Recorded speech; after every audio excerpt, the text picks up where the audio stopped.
के बारे में क्या कुछ कहना चाहेंगे?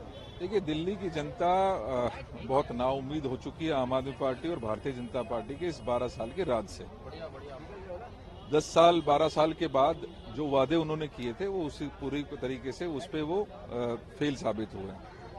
आज जरूरत थी क्योंकि 2025 का चुनाव आ रहा है और कांग्रेस हमेशा से ये सोचती है कि दिल्ली की जनता जिसको चुनती है, दिल्ली की जो कुर्सी है वो दिल्ली की जनता की कुर्सी है। दिल्ली की जनता फैसला करे कि वो किस व्यक्ति को चुनना चाहती है, किस तरीके से अपने प्रदेश को चलाना चाहती है, क्या क्या उम्मीदें दिल्ली की जनता को जो सरकार आने वाली होगी उससे रहेंगी। लिहाजा कांग्रेस ने ये फैसला किया कि हम एक बड़ा आउटरीच प्रोग्राम शुरू करेंगे और उसी के तहत आज यहाँ पालिका बाजार पर हमने अपने मैनिफेस्टो के प्रोसेस को लॉन्च करने का काम किया। इसके तहत जहां हम फिजिकली लोगों तक पहुंचेंगे, ये जनता की कुर्सी को लोगों तक ले जाने का काम करेंगे, उनको इस पर बिठाकर उनसे सलाह करेंगे, उनसे सवाल पूछेंगे कि किस तरीके की जनता वो सवाल किस तरीके की सरकार वो दिल्ली में चाहते हैं। इसके साथ साथ हम ये भी कोशिश करेंगे कि दिल्ली की जनता जो अपने घर बैठकर कोई सुझाव देना चाहती है तो वो हमारी वेबसाइट पर अपना सुझाव दे सके। और इसी प्रकार से आज हमने एक व्हाट्सएप नंबर भी जिसके जो कॉल से भी कनेक्टेड है वो भी लॉन्च किया है, जिसका नंबर 8860812345 है। उसके द्वारा भी लोग अपने सुझाव दिल्ली कांग्रेस तक पहुंचाने का काम कर सकते हैं।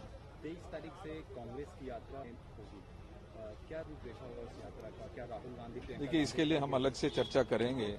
आज हमारा मैनिफेस्टो के जो सब कमेटीज हैं उनको लॉन्च करने का कार्यक्रम था और मुझे खुशी है कि जहां सभी कांग्रेस साथियों ने यहां पर पार्टिसिपेट किया, उसके साथ साथ आम जनता जो अवाम यहां पर कोई दूसरी जगह से आई थी, कोई घूमने आए थे, उन्होंने भी इसमें अपना सहयोग दिया है। फिर से मैं यात्रा पे ही क्वेश्चन करूंगा, जैसे हरियाणा में भी दोबारा से बैठेंगे।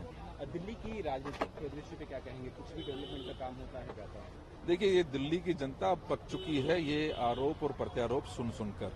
दिल्ली की जनता ने एक मजबूत सरकार आम आदमी पार्टी को दी थी कि वो दिल्ली की जनता की समस्याओं का समाधान करेगी।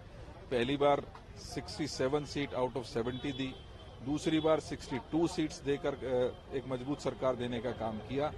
दिल्ली की जनता ने ये सुनने के लिए इतना बड़ा बहुमत नहीं दिया था कि अगर कोई मेरी विफलता है तो उसके लिए जिम्मेदार एलजी हैं, उसके लिए जिम्मेदार पड़ोसी राज्य है या केंद्र सरकार है।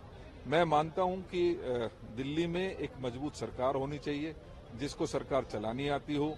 मुझे लगता है कि दिल्ली की जनता आज आम आदमी पार्टी और भारतीय जनता पार्टी दोनों से पूरी तरीके से त्रस्त कहीं ना कहीं नजर आती है, क्योंकि दोनों ने झूठे वादे किए, बातें की, एक दूसरे के ऊपर आरोप और प्रत्यारोप के सिवा जनता की पीड़ा को उनको समझने की कभी सुध लेने की कोशिश नहीं की। राजनीतिक रूप से कांग्रेस अपने आप को दिल्ली में कहां देख रही है?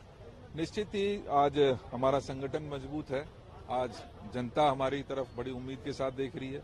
आज जनता याद कर रही है कि 15 साल का जो आदरणीय शीला दीक्षित जी का राज था उसमें दिल्ली को बढ़ते हुए लोगों ने देखा है, डेवलप होते हुए देखा है और एक बहुत ही मैं समझता हूं कि एक ऐसी सरकार माननीय शीला दीक्षित जी चलाती जिसमें सभी को बराबरी का हिस्सा मिलता था, चाहे वो गरीब व्यक्ति है, चाहे वो बुजुर्ग है, चाहे महिला है या युवा है, उन सबका ध्यान माननीय शीला जी के सरकार के समय किया जाता था।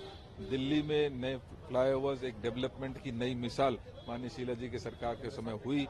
आज जनता उस राज को, उस सरकार को याद कर रही है और निश्चित ही 2025 में मुझे पूरी उम्मीद है कि हम एक मजबूत सरकार बनाने का काम करेंगे। Thank you.